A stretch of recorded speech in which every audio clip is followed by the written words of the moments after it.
আকাশের দরজা কেন খোলা হয়? যখন আল্লাহ ফেরেশতা নাজিল করেন তখন আল্লাহ আকাশের দরজা খোলেন। আকাশের দরজা কেন খোলা হয়? যখন বান্দার ডাকে আল্লাহ সাড়া দিবেন তখন আল্লাহ আকাশের দরজা খুলেন। যখন বান্দা আল্লাহকে ডাকে, তার ডাক, তার দোয়া কবুলের জন্য আকাশের দরজা খুলেন। যখন রুজি রুটি চাই তখন খুলেন। যখন ক্ষমা করতে চাই তখন খুলেন। আকাশের দরজা খুলেন কেন? বরকত নাজিল করার জন্য, ক্ষমা করার জন্য, রুজি রুটি দেওয়ার জন্য। কিন্তু রমাদান মাসে আকাশের দরজা খুলেন। আকাশের দরজা খুলে দেন আল্লাহ কিছু বিশেষ বিশেষ আমলের দ্বারা, বিশেষ বিশেষ সময়ে। হেন তেন কাজকর্মে আল্লাহ আকাশের দরজা খুলেন না।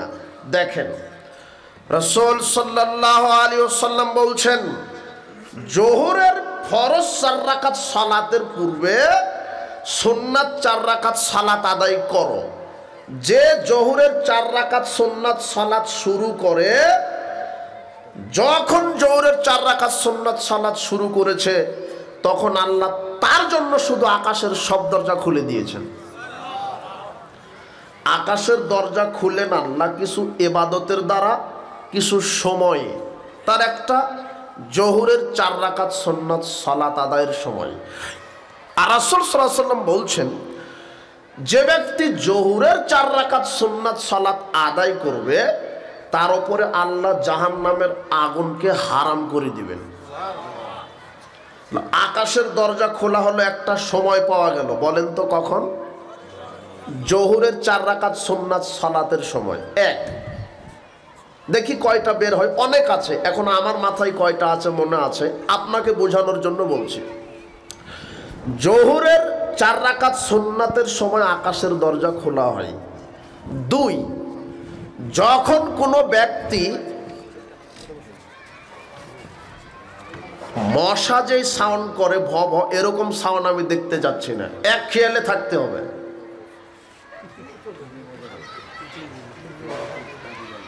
মানুষের পরিচয় দেন। আমি প্রথমে বলেছি মানুষের মতো পরিচয় দেন। কেন? পৃথিবীতে আশ্চর্য একটা প্রাণী মানুষ, যার মতো বিবেকবান বুদ্ধিমান আর কেউ নাই। তো আপনি যদি অমানুষের মতো পরিচয় দেন তাহলে কিভাবে হবে? এক খেয়ালে থাকেন। এখানে তো আমি গল্প করছি না বা সাব ব্যাঙ্গের কিচ্ছা বলছি না। আর এখানে কোনো মুফাসসির সাহেব আসেনি যে আপনাকে কাঁদাবে আর হাসাবে। আর আমরা বলে দিয়েছি বাংলাদেশে অন্তত কোনো মুফাসসির নাই। যারা আছে তারা আন্তর্জাতিক ক্ষতি সম্পন্ন মুফাসসির, জাতিগতভাবে ক্ষতি করে যাচ্ছে এরা। মুফাসসির হতে গেলে 16টা বিদ্যা লাগে। এই যুবক বলো তো কয়টা? আর বাংলাদেশে আছে 6টা। কয়টা? আর নাই কয়টা? 10টা না জেনেই তোমার মুফাসসির। এই জন্যই তো শুধু গল্প কিচ্ছা কাহিনী বলে।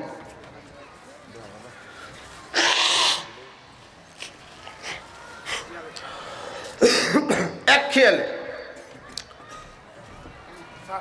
যখন জোহরের 4 রাকাত সুন্নাত সালাত আদায় করা হয় তখন আল্লাহ আকাশের সব দরজা কি করে দেন? খুলে দেন। 2, যখন কোনো ব্যক্তি অসুস্থ ব্যক্তিকে দেখতে যাচ্ছে, আপনি যদি অসুস্থ ব্যক্তিকে দেখতে যান, বাড়ি থেকে বের হয়েছেন, হওয়ার সাথে সাথেই আপনার জন্য, শুধু আপনার জন্যই আকাশের সব দরজা খুলে দেওয়া হয়েছে। রাসূল সাল্লাল্লাহু আলাইহি ওয়াসাল্লাম বলছেন, কেউ যদি সকালে কোনো রোগী অসুস্থ ব্যক্তিকে দেখতে যায়, সন্ধ্যা পর্যন্ত 70,000 ফেরেশতা তার জন্য আল্লাহর কাছে ক্ষমা প্রার্থনা করেন। যদি সন্ধ্যায় দেখতে যাই, সকাল পর্যন্ত 70,000 ফেরেশতা তার জন্য ক্ষমা প্রার্থনা করেন। তো এই যে 2, যখন কেউ অসুস্থ ব্যক্তিকে দেখতে যায়। 3, যখন কেউ বলে সুবহানাল্লাহ, বলতে দেরি আল্লাহ আকাশের সব দরজা খুলে দিয়েছেন। 4, সুবহানাল্লাহি ওয়া আলহামদুলিল্লাহি ওয়া লা ইলাহা ইল্লাল্লাহু আল্লাহু আকবার, এই 4টা কালেমা বলতে দেরি আকাশের সব দরজা খোলা হয়েছে। কেউ যদি বলে লা ইলাহা ইল্লাল্লাহ, বলতে দেরি, যে বলবে শুধু তার জন্য আকাশের সব দরজা খোলা হয়েছে। এইবারে কেউ যদি মনে করে না রাতে ঘুম ধরছে না, একটু কোরআন তেলাওয়াত করি অথবা একটু হাদিস চর্চা করি, যখনই কোরআন অথবা হাদিসের পাতা খুলে চর্চা করতে লাগবে তখন তার জন্য আল্লাহ খাসভাবে আকাশের সব দরজা খুলে দিয়েছেন। যখন একজন ছাত্র হোক, আলেম হোক, যেই হোক, কোরআন হাদিস পড়তে লাগে তখন তার জন্য কি করে দেন আল্লাহ? আকাশের সব দরজা খুলে দেন। আকাশের কি করা হয়? সব দরজা খোলা হয়। রাসূল সাল্লাল্লাহু আলাইহি ওয়াসাল্লাম বলছেন, ইযা ক্বালাল ইমাম সামি আল্লাহু লিমান হামিদা, যখন ইমাম বলে সামি আল্লাহু লিমান হামিদা, ফাকুলু আল্লাহুম্মা রাব্বানা লাকাল হামদ, তখন তোমরা বলো আল্লাহুম্মা রাব্বানা লাকাল হামদ। ফাইন্নাহু মান ওয়াফাকা কাউলুহু কাউলাল মালাইকা গুফরা লাহু মা তাকাদ্দামা মিন যামবিহি, কেননা যখন তোমরা আল্লাহুম্মা রাব্বানা লাকাল হামদ বলো তখন আল্লাহ আকাশের সব দরজা খুলে দিয়ে ফেরেশতা নাজিল করেন। ফেরেশতা তোমাদের সাথেও আল্লাহুম্মা রাব্বানা লাকাল হামদ বলে। ইমাম যখন সামি আল্লাহু লিমান হামিদা বলে এরপরে তোমরা বলো আল্লাহুম্মা রাব্বানা লাকাল হামদ। কেন? ইমাম সামি আল্লাহু লিমান হামিদা বলার সাথে সাথে আকাশের হাজারো কোটি ফেরেশতা আল্লাহুম্মা রাব্বানা লাকাল হামদ বলে, তোমরাও বলো এটা। যদি ফেরেশতাদের সাথে তোমাদের আল্লাহুম্মা রাব্বানা লাকাল হামদ একসাথে মিলে যায়, গুফরা লাহু মা তাকাদ্দামা মিন যামবিহি, তাহলে আল্লাহ তোমাদের বিগত সব পাপ ক্ষমা করে দিবেন। ওই সময় আকাশের দরজা খুলে দেওয়া হয়। আবু হুরায়রা রাদিয়াল্লাহু আনহু বলেন, রাসূল সাল্লাল্লাহু আলাইহি ওয়াসাল্লাম বলেছেন, ইযা নুদিয়া বিস সালাত ফুতিহাত আবওয়াবুস সামায়ে, যখন মুয়াজ্জিন সালাতের আজান দেয় তখন আল্লাহ আকাশের সব দরজা খুলে দেন। আব্দুল্লাহ ইবনে মুগাফফাল রাদিয়াল্লাহু আনহু বলছেন, রাসূল সাল্লাল্লাহু আলাইহি ওয়াসাল্লাম বলেছেন, উতলুবু ইজাবাতাদ দুআয়ে, পৃথিবীর মানুষ তোমরা দোয়া কবুলের সময় তালাশ করতে থাকো। দোয়া কবুলের কিছু কিছু সময় আছে, মুহূর্ত আছে, যেই দোয়া কবুলের সময় মুহূর্তে আল্লাহ দোয়া কবুল করে থাকেন। শোনো পৃথিবীর মানুষ, ইনদা ইনতিকাল জুয়ুশ, মুহাম্মদ সাল্লাল্লাহু আলাইহি ওয়াসাল্লাম বলছেন, যখন যুদ্ধ সংগঠিত হয়, মুসলিমরা কাফেরেরা যখন মুসলিমদের সাথে, মুসলিম কাফের যখন যুদ্ধ সংগঠিত হয় তখন আল্লাহ আকাশের সব দরজা খুলে দেন। ওই সময়তে তোমরা দোয়া করো, দোয়া কবুল করা হবে। দুই, ইনদা নুজুলিল মাতার, যখন আকাশ থেকে বৃষ্টি বর্ষণ করা হয় তখন আকাশের দরজা খোলা হয়। বৃষ্টি বর্ষণ করার সময়, বৃষ্টি হওয়ার সময় তোমরা আল্লাহর নিকটে দোয়া করতে থাকো, দোয়া কবুল করা হবে। তিন, ইকামাতিস সালাহ, যখন সালাতের ইকামত দেয় মুয়াজ্জিন তখন আকাশের দরজা খুলে দেওয়া হয়। এখানে চারটি কথা পাওয়া গেল। এক, যখন মুয়াজ্জিন জোহর, আসর, মাগরিব অথবা এশার ফরজ সালাতের জন্য মাইকে আজান দিচ্ছে, যখনই বলে আল্লাহু আকবার, আল্লাহু আকবার, এভাবে আজান দেওয়া শুরু করেছে তখন আকাশের সব দরজা খোলা হয়ে গেছে। এখন আপনি আজানের জবাব দিবেন, এরপরে দরুদ পড়বেন, তারপরে আজানের দোয়া পড়ে এবার আল্লাহর কাছে কিছু চাইতে থাকেন, দরজা খোলা আছে। দুই, এরপরে ফরজ সালাতের জন্য কাতারে দাঁড়িয়েছেন, দাঁড়ানোর সময়তে মুয়াজ্জিন একামত যখন দিচ্ছে, একামত দেওয়ার শুরুতেই আবারও আল্লাহ আকাশের দরজা সব খুলে দিয়েছেন। এখন একামতের জবাব দেন আর মনে মনে কিছু চাইতে থাকেন। তিন, যখন যুদ্ধ সংগঠিত হচ্ছে, বুঝতে পারছেন, দেখতে পারছেন, জানতে পারছেন যে মুসলিমরা আর ইহুদিরা যুদ্ধ সংগঠিত হয়েছে, এই সময় আকাশের দরজা খোলা হয়েছে, আপনি আল্লাহর নিকটে দোয়া করেন। চার, যখন আকাশ থেকে বৃষ্টি বর্ষণ হয় তখন দোয়া কবুল হয়, কেন আকাশের দরজা খোলা আছে। আপনাকে কয়েকটা আমলের সিরিয়াল দিলাম, কয়েকটা সময় দিলাম, যেই সময়ে যেই আমলে আকাশের দরজা খোলা হয়। আবার একটু গণনা করার চেষ্টা করেন। এখন কোনো ব্যক্তি বলে লা ইলাহা ইল্লাল্লাহ, তার জন্য আকাশের দরজা খোলা হয়। 2, কেউ যখন বলে সুবহানাল্লাহ, তার জন্য আকাশের দরজা খোলা হয়। কেউ যদি বলে সুবহানাল্লাহে আলহামদুলিল্লাহে ওয়া লা ইলাহা ইল্লাল্লাহু আল্লাহু আকবার, তার জন্য আকাশের দরজা খোলা হয়। 4, যখন কেউ রোগীকে দেখতে যায়, তার জন্য আকাশের দরজা খোলা হয়। 5, যখন কেউ কোরআন হাদিস চর্চা করে, অধ্যয়ন করে, তেলাওয়াত করে, তখন তার জন্য আকাশের দরজা খোলা হয়। 6, যখন রাত্রের শেষ তৃতীয়াংশে উঠে আল্লাহকে কিছু বলে, আল্লাহর কাছে কিছু চায়, তখন শেষ তৃতীয়াংশে আকাশের দরজা খুলে দেন। 7, মুহাম্মদ সাল্লাল্লাহু আলাইহি ওয়াসাল্লাম বলছেন, কোনো ব্যক্তি ওযু করে ঘুমাবে, ঘুম থেকে হঠাৎ উঠে যদি বলতে পারে সুবহানাল্লাহি আলহামদুলিল্লাহি ওয়া লা ইলাহা ইল্লাল্লাহু আল্লাহু আকবার লা হাওলা ওয়ালা কুওয়াতা ইল্লা বিল্লাহ সুবহানাল্লাহি, কেউ যদি ঘুম থেকে উঠেই বলতে পারে, হঠাৎ ঘুম ভেঙে গেল, ওযু করে ঘুমিয়েছিলেন, রাত 1টা 2টায় হঠাৎ ঘুম ভেঙে গেল, রাসূল সাল্লাল্লাহু আলাইহি ওয়াসাল্লাম বলছেন এই সময়তে কেউ যদি বলতে পারে লা ইলাহা ইল্লাল্লাহু ওয়াহদাহু লা শারীকা লাহু লাহুল মুলকু ওয়া লাহুল হামদু ওয়া হুয়া আলা কুল্লি শাইইন কাদির ওয়া সুবহানাল্লাহি ওয়ালহামদুলিল্লাহি ওয়া লা ইলাহা ইল্লাল্লাহু আল্লাহু আকবার ওয়া লা হাওলা ওয়া লা কুওয়াতা ইল্লা বিল্লাহ, এইটুকুন বলতে বলতে তার জন্য আকাশের দরজা খোলা হয়। এই কয়টা কালেমা পাঠ করার পরে এখন ব্যক্তি যা আল্লাহর কাছে প্রার্থনা করবে, আল্লাহ তাকে সবই দিয়ে দিবেন। এটা 7। 8, যখন সালাতের জন্য আজান দেওয়া হলো, তখন আকাশের দরজা খোলা হয়। 9, যখন বৃষ্টি বর্ষণ করা হয়, আকাশের দরজা খোলা হয়।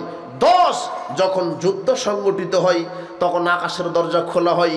11, যখন সালাতের ইকামত দেওয়া হয়, তখন আকাশের দরজা খোলা হয়। 12, রাসূলুল্লাহ বলছেন, যখন কোনো মাজলিস, কোরআন হাদিসের মাজলিস অনুষ্ঠিত হয়, সেখানে ফেরেশতা নাজিল হয়, তার মানে তখন আকাশের দরজা খোলা হয়। এখন আকাশের দরজা খোলা আছে। এখন কি আছে? খোলা আছে। আকাশের দরজা কেন খুলেন? আমি রাজশাহী থেকে এখানে জাহাঙ্গীর ভাইকে ফোন দিলাম, কল দিলাম, বলেন তো কেন কল দিয়েছি? কিছু কথা বলবো তাই তো, বুঝেননি কথা? কিছু কথা বলবো তাই তো। তো আকাশের দরজা খুলেছেন মানে এখন আপনার ডাকে আল্লাহ সাড়া দিবেন, মানে এখন কিছু চাইতে হবে আপনার। বলেন, আল্লাহ আমার পিতামাতা অসুস্থ, আরোগ্যতা দান করো। আল্লাহ আমার পিতামাতা মারা গেছে, কবরের শাস্তি মাফ করো। আল্লাহ আমি ছাত্র, আমার মেধা প্রজ্ঞা বাড়িয়ে দাও। আল্লাহ আমাকে নেক স্ত্রী দান করো। আল্লাহ আমাকে সৎ স্বামী দান করো। আল্লাহ আমি ব্যবসায়িক, ব্যবসাতে বারাকা দান করো। আল্লাহ আমি চাকরিজীবী, চাকরিতে বারাকা দান করো। আল্লাহ আমি কৃষক, আমার কৃষিতে বারাকা দান করো। প্রতিপালক আমি বেকার, আমাকে হালাল রুজির ব্যবস্থা করে দাও। প্রতিপালক আমি বিপদে, আমাকে বিপদ থেকে কাটিয়ে দাও। প্রতিপালক আমি ঋণগ্রস্ত, আমাকে ঋণ মুক্ত করে দাও। এভাবে আপনি চাইবেন। কেন? এই সময়ে যেই 12টা আমলের কথা বলা হলো, এই 12টা সময়ে আল্লাহ 12টা আমলে আল্লাহ আকাশের দরজা খুলে দেন। এই সময় আপনি মনের ইচ্ছা আকাঙ্ক্ষা নিয়ে বৈধ কামনা বাসনা আল্লাহর কাছে প্রার্থনা করেন। এমন একটা সময় এই 12টা আমল, যেই 12টা আমলে আকাশের দরজা খোলা হয়, আর ওই সময়তে যে যা চাই আল্লাহ তাকে তাই দান করেন। এটা আমি 12টা সময় আর 12টা আমল দেখালাম। আমি কিন্তু রমাদান মাসকে বোঝাতে গিয়ে এতক্ষণ কথা বললাম। এবারে শোনেন, রমাদান মাস এমন একটা মাস, এই 12টা আমলের ধার ধারে না। সুবহানাল্লাহ বলতে হবে না, লা ইলাহা ইল্লাল্লাহ বলতে হবে না, রোগীকে দেখতে যাওয়া লাগবে না, রাত্রে শেষ তৃতীয়াংশে উঠা লাগবে না, আপনার কোরআন হাদিস পড়তে বসা লাগবে না, জোহরের 4 রাকাত সালাতের সময়ে ওই সময়ে মূল্যায়ন করতে হবে না। এটা কোনো সময়, এটা কোনো আমল দেখে না। আল্লাহ রাসূল সাল্লাল্লাহু আলাইহি ওয়াসাল্লাম বলছেন, রমাদান যখনই প্রবেশ করে, রমাদানের 30টা দিন 24টা ঘন্টা প্রত্যেকটা সেকেন্ড সব দরজা খোলা আছে। সব সময় শুধু এখন দোয়া করবেন আল্লাহর কাছে। ওই যে ছেলে শোনো, তোমার হুজুর বলছে ইফতারের সময়ে দোয়া কবুল হয়, একেবারে নগদ মিথ্যা কথা। ইফতারের সময় কি, রমাদানের প্রত্যেকটা সেকেন্ডের মূল্য একই সমান, ইফতারের আগে হোক আর পরে হোক, বোঝা যায়নি মনে হয়। সব সময় আকাশের দরজা খোলা আছে। আর কেন খোলা রেখেছেন আল্লাহ বলেন তো? আপনার দোয়া কবুল করবেন বলে, আপনাকে ক্ষমা করবেন বলে। আল্লাহ ক্ষমা করে দাও।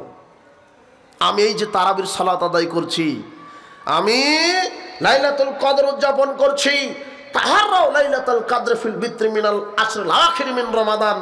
মুহাম্মদ সাল্লাল্লাহু আলাইহি ওয়াসাল্লাম বলছেন, আমি মুহাম্মদ সাল্লাল্লাহু আলাইহি ওয়াসাল্লাম বলছি, রমাদানের শেষ দশকের বেজোর রাত্রিগুলি লাইলাতুল কদর হিসেবে মূল্যায়ন করো। শুধু 27 রাত মূল্যায়ন করলে বেদাত হবে। কয়টা রাত্রে মূল্যায়ন করা লাগবে? বেজোর 5টা। আমলের উসিলাই, সৎ আমলের উসিলাই দোয়া করবেন, আল্লাহ আজকে গোটা দিন সিয়াম রেখেছিলাম, আজকে 2 পৃষ্ঠা কোরআন পড়েছি, আজকে 10টা টাকা দান করেছি, আল্লাহ গত রাত্রে তারাবির সালাত আদায় করেছি, গত রাত্রে লাইলাতুল কদর উদযাপন করেছি, আল্লাহ আমি তারাবির সালাত আদায় করছি, এই সৎ আমলের উসিলায় আমার দোয়া কবুল করো, আমার পাপ ক্ষমা করো, আমার পিতামাতাকে সুস্থতা দান করো। কেননা আকাশের দরজা খোলা আছে, আপনি তওবা করেন, পাপ থেকে ক্ষমা চান, আল্লাহ আপনার সব পাপ ক্ষমা করে দিবে। এই জন্যই জিবরাইল আমিন বলছেন, রমাদান মাস চলে গেল, এরপরও পাপ ক্ষমা যার হলো না, আল্লাহ তাকে কি করুন? ধ্বংস করুন। এই বাক্যটা এতক্ষণ আপনাকে বোঝালাম। তাহলে রমাদান শেষ, এখন শাওয়াল 6টা সিয়াম রাখবেন। রাসূল সাল্লাল্লাহু আলাইহি ওয়াসাল্লাম বলছেন 6টা সিয়াম যে রাখবে, রমাদানের 30টা রাখার পরে 6টা যে রাখবে, তাহলে আল্লাহ তাকে পুরো 1 বছর সিয়াম রাখার নেকি লিখে দিবেন। তাহলে 6টা সিয়াম রাখার তৌফিক দান করুন, আল্লাহুম্মা আমিন। এখন অনেক কেউ দাঁড়িয়ে আছে, আর অনেক মানুষ রাস্তা দিয়ে হাঁটা চলাচল করছে, আর এখনো কিছু নারী পশু প্রাণীর মতো কথা বলছে। আমি তো এখনো অবাক হলাম যে মানুষ সত্য আছে। আমি বলেছি মানুষের পরিচয় দিয়ে এখানে বসে থাকতে হবে, কোনো এদিক ওদিক চলবে না। বলছিলাম কবরের শাস্তি, কি বিষয়? কবরের শাস্তি। আল্লাহ সুবহানাহু ওয়া তাআলা বলছেন, ইসাব্বিতুল্লাহুল্লাযীনা আমানু বিল কওলিস সাবিত ফিল হায়াতিদ দুনিয়া ওয়া ফিল আখিরাহ। যারা প্রতিষ্ঠিত বাণীর উপর ঈমান এনেছে, আশহাদু আল্লা ইলাহা ইল্লাল্লাহু ওয়া আশহাদু আন্না মুহাম্মাদান আবদুহু ওয়া রাসূলুহু, এটা প্রতিষ্ঠিত বাণী। যারা এই বাণীর উপর ঈমান এনে নিজের জীবনকে ঈমান, আমল, আকীদায় বাস্তবায়ন করেছে, আল্লাহ তাদেরকে দুনিয়াতে দৃঢ় রাখবেন, বিচারের মাঠে দৃঢ় রাখবেন। এখানে আপনাদেরকে কয়েকটা পয়েন্ট বলে রাখা ভালো হবে। প্রথম অবস্থায় মৃত্যু সম্পর্কে কিছু সময় আলোচনা হবে। দ্বিতীয় অবস্থায় আপনার কবরের জীবন সম্পর্কে আলোচনা হবে। তৃতীয় অবস্থায় আলোচনা হবে কবরের শাস্তি হওয়ার কারণ। চতুর্থ ধাপে আলোচনা হবে কবরের শাস্তির ধরন। পঞ্চম আলোচনা হবে কবরের শাস্তি থেকে বাঁচার উপায়।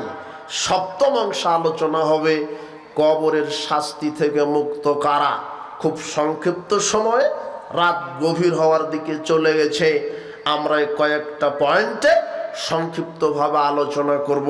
প্রথম অবস্থায় আসেন আমরা মৃত্যু সম্পর্কে কয়েক মিনিট আলোচনা করার, শোনার চেষ্টা করি।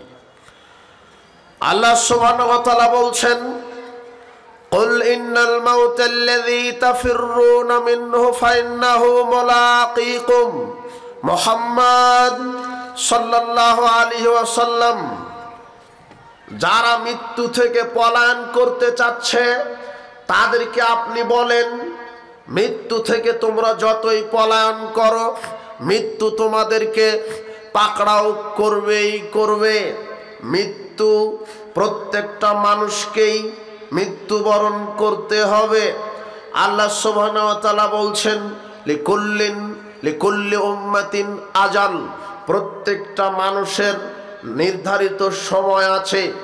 ইযা জাআ আজালুহুম লা ইস্তাখিরুনা সাআতান ফালা ইস্তাখিরুনা সাআতান ওয়ালা ইস্তাকদিমুন, যখন সেই সময়টা চলে আসবে এক সেকেন্ড আপিস আল্লাহ সময় দিবেন না। মাকানা লিনাফসিন আন তামুতা ইল্লা বিইজনিল্লাহি কিতাবাম মুআজ্জালা। আল্লাহ বলছেন প্রত্যেকটা মানুষ কোথায় কি অবস্থায় কখন কিভাবে মৃত্যুবরণ করবে এটা তার তাকদিরে লেখা আছে। কোন প্রাণী আল্লাহর আদেশ ব্যতীত, আল্লাহর নির্দেশ ছাড়া মৃত্যুবরণ করবে না। প্রত্যেককেই মৃত্যুবরণ করতে হবে। আল্লাহ সুবহানাহু ওয়া তাআলা বলছেন আইনা মা তাকুনু ইউদরিকুমুল মাউত, তোমরা যেখানেই থাকো মৃত্যু তোমাদেরকে পাকড়াও করবেই করবে।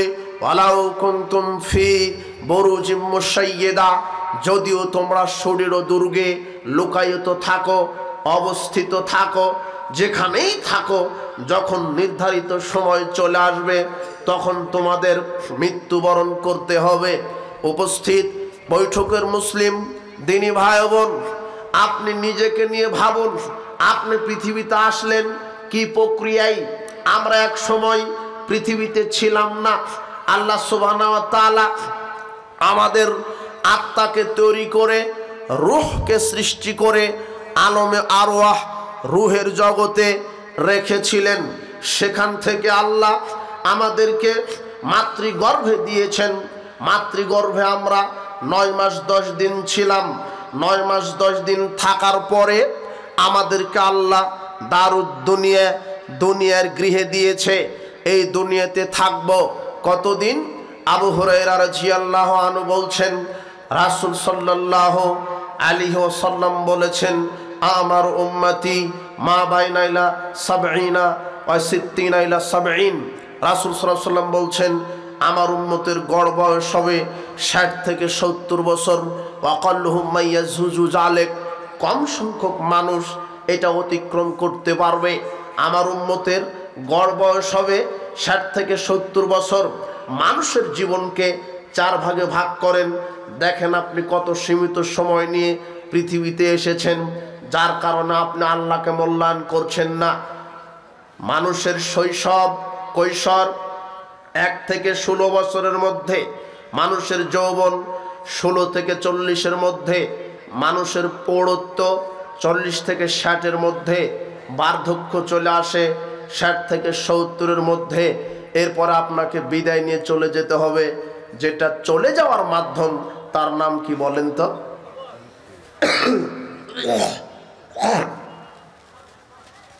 তার নাম কি? মৃত্যু। এই 4টি ধাপে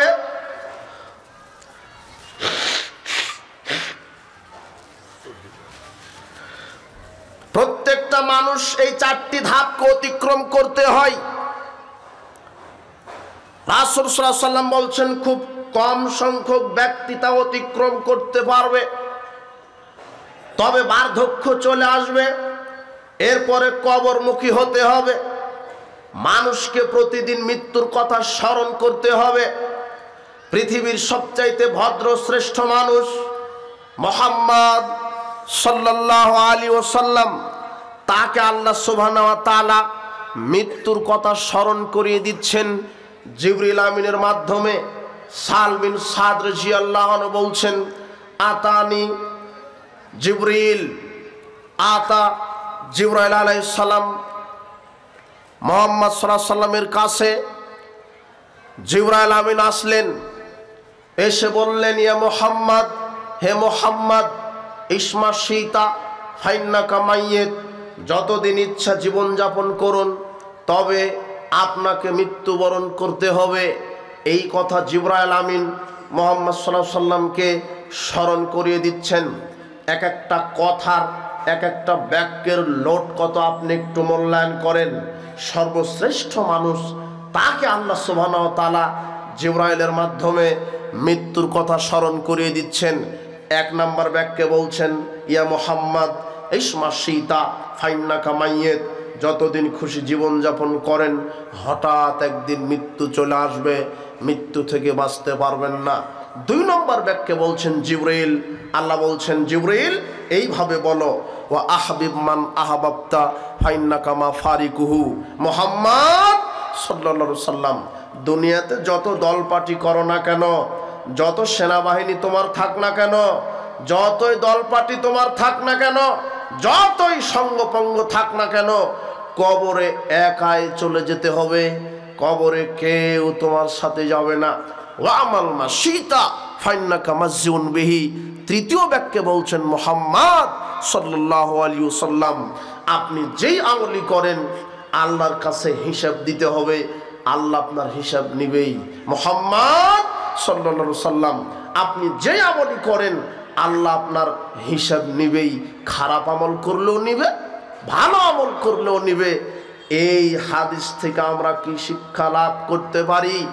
আমাদের মৃত্যুবরণ করতে হবে, মৃত্যুর কথা স্মরণে রাখতে হবে, আমাদেরকেও এটা বুঝতে হবে, দুনিয়াতে যত ক্ষমতা আমার থাক, যত অর্থ থাক, যত সৈন্যবল থাক, আমাকে এটা বিশ্বাস করতে হবে একাই কবরে যেতে হবে, একাই কবরে যেতে হবে, কেউ যাবে না।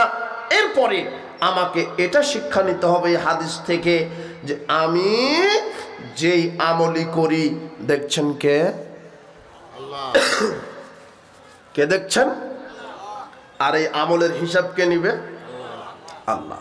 ভালো করেন খারাপ করেন, হিসাব হবেই। দুনিয়ার জীবনকে প্রাধান্য দিবেন না। আমরা ছোটবেলাতে নদীতে গোসল দিতে, নদী বুঝেন তো, তাই না? পুকুর বলেন কি? পুকুর, পুকুরও বুঝেন। পুকুর অথবা নদীতে যখন গোসল দিতে যেতাম, তখন আমি পানিটা খামসা ধরে পানিকে ধরার চেষ্টা করতাম। আচ্ছা, আপনি যদি সকাল থেকে সন্ধ্যা পর্যন্ত পানি ধরার চেষ্টা করেন, আপনি কি হাত দিয়ে ধরতে পারবেন? পানি আঙ্গুল ভেদ করে কি হয়ে যাবে? চলে যাবে। পানিটা খেয়ানত করে চলে যাবে। যতই ধরেন, সকাল থেকে সন্ধ্যা পর্যন্ত ধরার চেষ্টা করছেন, পানি যেভাবে আঙ্গুল ভেদ করে খেয়ানত করে চলে যাচ্ছে।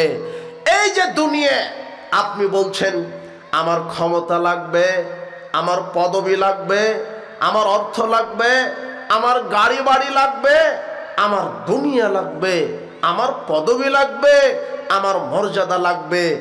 এর পিছনে ছুটতে ছুটতেই সময় শেষ। পানি যেভাবে আঙুল ভেদ করে খেয়ানত করে চলে যাবে, দেখবেন দুনিয়াকে ধরতে ধরতে ধরতে এক সময় দেখবেন ধরতে পারবে না। আপনার থেকে দুনিয়াই খেয়ানত করে চলে যাবে, দুনিয়াই ভাবে থাকবে, আপনি একদিন ফুটুস করে মরে যাবেন, চলে যাবেন। দুনিয়া ধরার প্রতিযোগিতা করছেন, পানি খেয়ানত করে চলে যাচ্ছে, দুনিয়া আপনার থেকে বিদায় নিবে। আপনি মনে করেন না আমি পদবিতে আছি, আমি মর্যাদায় আছি, আমি অমুক। আপনি এইভাবে দাম্ভিকতা দেখায়েন না। ফেরাউন, নমরুদ, হামান, কামান, এরা দাম্ভিকতা দেখিয়েছিল, অর্থের বড়াই দেখিয়েছিল, এরা টিকতে পারেনি। আপনাকে কি দিয়ে বুঝাই? আব্দুল্লাহ ইবনে ওমর রাদিয়াল্লাহু আনহু বলছেন, কুনতু মা রাসূলিল্লাহ সাল্লাল্লাহু আলাইহি ওয়াসাল্লাম, আমি একদা রাসূল সাল্লাল্লাহু আলাইহি ওয়াসাল্লামের সাথে ছিলাম। রাসূল সাল্লাল্লাহু আলাইহি ওয়াসাল্লামের সাথে থাকা অবস্থায় দেখলাম, ফাজাহু রাজুলুম মিনাল আনসার ফাসাল্লামা আলান নবী সাল্লাল্লাহু আলাইহি ওয়াসাল্লাম, আনসার গোত্রের এক ব্যক্তি এসে আমাদের নবী মুহাম্মদ সাল্লাল্লাহু আলাইহি ওয়াসাল্লামকে সালাম দিলেন। তিনি সালামের জবাব নিলেন। এরপরে আনসার ব্যক্তি বলছেন, ইয়া রাসূলুল্লাহ আইয়ুল মুমিনিনা আফদাল, শ্রেষ্ঠ মুমিন কে? তখন তিনি বলছেন, আহসানুহুম খুলুকান, যার চরিত্র আখলাক ভালো সে শ্রেষ্ঠ মুমিন। এরপরে জিজ্ঞাসা করলেন, আইয়ুল মুমিনিনা আকিয়াসু, সবচেয়ে বুদ্ধিমান বিচক্ষণ মানুষ কে? তখন তিনি বলছেন, আকসারুহুম লিল মাউতে যিকরান, যে ব্যক্তি বেশি বেশি মৃত্যুকে স্মরণ করে, ও হাসানুহুম লিমা বা'দা ইস্তিদাদান, আর কবরে যাওয়ার জন্য পাথেও সংগ্রহ করে। কোথায় যাওয়ার জন্য? আমার কথা কি বুঝতে পারেন? সবচেয়ে বুদ্ধিমান বিচক্ষণ মানুষ যে মৃত্যুকে স্মরণ করে আর কবরে যাওয়ার জন্য পাথেও সংগ্রহ করে। আমরা তো দুনিয়াবি পাথেও সংগ্রহ নিয়ে ব্যস্ত আছি।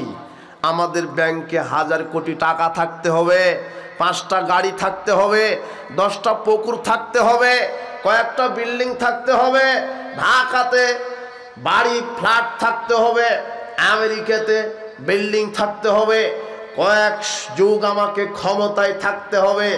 আপনি দুনিয়া নিয়ে ব্যস্ত আছেন। শোনেন, আপনি যে এইভাবে দাম্ভিকতা করছেন, আপনি বলছেন এই রাস্তাটা আমার দাদার নামে, এই রাস্তা, এই সেতুটা আমার দাদার নামে, এই বিশ্ববিদ্যালয়টা আমার নামে, এই যে 100 একর জমিটা আমার নামে হয়েছে। আপনাকে যদি সারা পৃথিবীটা আপনার নামে লিখে দেওয়া হয় আর পরকালে যদি জান্নাত আপনার নামে না থাকে, আপনার চাইতে দুর্ভাগা আর কুকুর শিগালও হবে না। আর পৃথিবীতে আপনার কিছুই নাই, কিন্তু পরকালে যদি আপনার নামে আল্লাহ জান্নাতটা লিখে দেন, বিশ্বাস করেন আপনার চাইতে সফল ব্যক্তি আর কেউ হতে পারে না। আপনি দুনিয়া নিয়ে পড়ে আছেন কেন? যেই দুনিয়ার সময়সীমা 60-70 বছর, এই জন্য আপনি হালাল হারাম দেখছেন না। আপনি এত গর্ব করেন, এত ক্ষমতা অপব্যবহার করেন। মানে ফেরাউন চলে গেছে, নমরুদ চলে গেছে, এই 60-70-80 বছর জীবনকে প্রাধান্য দিতে গিয়ে আপনি মানুষকে মানুষ মনে করছেন না, হালাল হারাম বিবেচনা করছেন না, পাপকে পাপ মনে করছেন না। বিশ্বাস করেন, মৃত্যু যখন চলে আসবে আপনাকে কবর ছেড়ে দিবে না, বিচারের মাঠ ছেড়ে দিবে না, পুলসিরাতে পার হতে লাগবেন, খারাপ আমলের কারণে কেটে জাহান্নামে পড়তে লাগবেন। জাহান্নামে পড়তে লাগবে 70 বছর। কত বছর? শুধু পড়তেই লাগবে। দুনিয়াকে এইভাবে প্রাধান্য দিয়ে পরকালকে ভুলে থাকেন না। সবচাইতে বিচক্ষণ বুদ্ধিমান মানুষ যে পরকালের জন্য পাথেয় সংগ্রহ করে, সৎ আমল করে।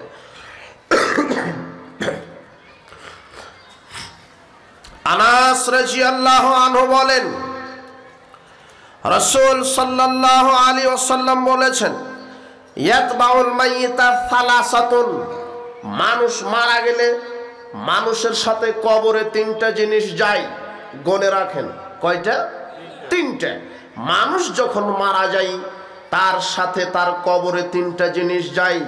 ইয়ারজিউ ইসনানি ওয়াবকা ওয়াহিদ, 2টি ফিরে আসে, একটা তার সাথে কবরে থেকে যায়। ইয়ারজিউহু আহলুহু মালুহু আমালুহু, মানুষের সাথে কবরে তার সাথে যায় তার সমাজের লোক তাকে দাফন করার জন্য। 2, তার সম্পদ খাটিয়ে, যেই খাটিয়া করে তাকে নিয়ে গেছে কবরে। 3, তার এই দুনিয়ার জীবনের যত আমল, ভালো হোক আর খারাপ হোক আমল। 1, কারা গেল? সমাজের লোক, আত্মীয় স্বজন। কেন গেছে? মাটি দিবে। 2, খাটিয়া, খাটিয়া বুঝেন না, যার ওপর করে তাকে নিয়ে যাওয়া হলো। 3, আমল। এই যে 60-70-100 বছর যে বেঁচে ছিল, এই যেই 100 বছর 70-80 বছরে বেঁচে থাকা যত আমল, সব আমল তার সাথে কোথায় গেল? কবরে। ইয়ারজিউ ইসলামে 2টা জিনিস ফিরে চলে আসবে, ওরা কবরে থাকবে না। 1, বলেন তো কে? সমাজের লোক, আত্মীয় স্বজন, সমাজের লোক, ওরা থাকবে না, মাটি দিতে দেরি আর থাকবে না। 2, কোনটা চলে আসবে? খাটিয়ে, ও থাকবে না। ওয়াবকা ওয়াহিদ মাহু, তার সাথে একটা জিনিস থাকবে, বলেন তো কি? তার আমল।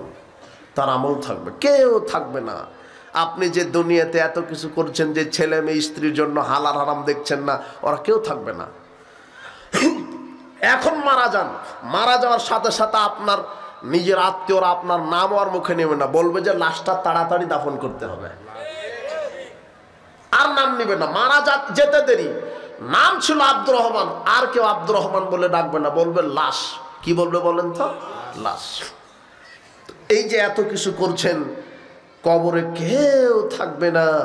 বিচার মাঠে ছেলে তার বাপ থেকে পালাবে, মা তার সন্তান থেকে পালাবে, আত্মীয় স্বজন থেকে পালাবে, যাদের জন্য আপনি দুনিয়া দুনিয়া করে মরছেন, এরা কেউ থাকবে না।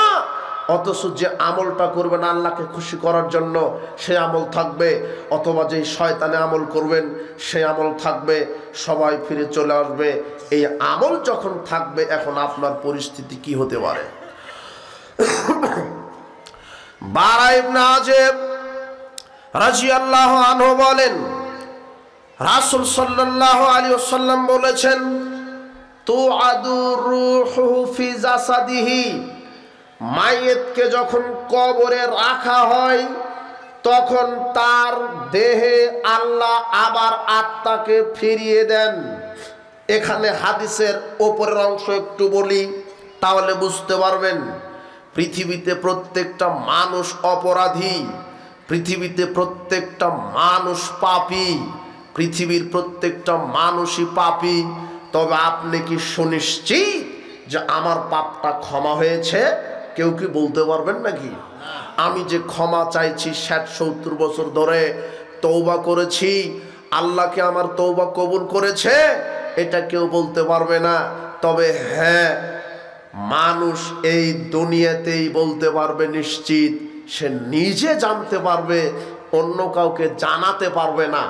মানুষ আপনার তওবাটা আল্লাহ ক্ষমা করেছেন না করেননি আপনি নিজে জানতে পারবেন, কিন্তু দ্বিতীয় কাউকে জানাতে পারবেন না। এটা যার তওবা কবুল হবে সে জানতে পারবেই, আর যার তওবা কবুল হবে না সেও জানতে পারবে। আশ্চর্য একটা কথা, এই তথ্যটা কোরআনে আছে, এই তথ্যটা হাদিসে আছে।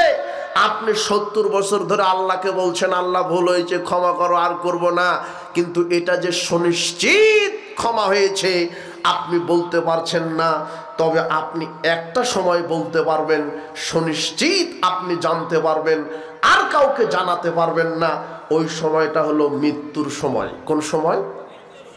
আল্লাহ বলছেন হামিম সাজদা 30 আয়াত, ইন্নাল্লাযীনা ক্বালু রাব্বুনাল্লাহ, নিশ্চয় যারা বলে আমাদের প্রতিপালক আল্লাহ, সুম্মাস্তাকামু, তার উপরে অটল থাকে, মানে যারা বলে আমার প্রতিপালক আল্লাহ, লা ইলাহা ইল্লাল্লাহ, কোন ইলাহা নাই প্রকৃত, আইনদাতা নাই, বিধানদাতা নাই, রাজ্জাক নাই, গাফফার নাই, ওলি নাই, পীর নাই, গাউস নাই, কুতুব নাই, মাজার নাই, খানকা নাই, দরবেশ নাই, ফকির নাই, সন্তান দাতা নাই, রাজ্জাক দাতা নাই, সেজদা পাওয়ার মালিক নাই, ইল্লাল্লাহ, একমাত্র কে ছাড়া?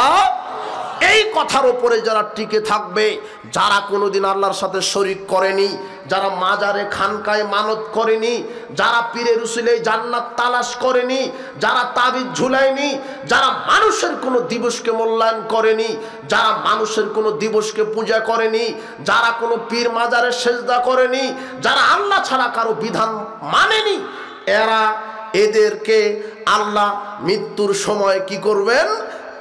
তাতানাজ্জালু আলাইহিমুল মালাইকা, এদের মৃত্যুর সময় আল্লাহ হাজারো লক্ষ কোটি ফেরেশতা জান্নাত থেকে মৃত্যুর সময় তার কাছে পাঠিয়ে দিবেন। ওয়াবশিরু বিল জান্নাহ, এই হাজার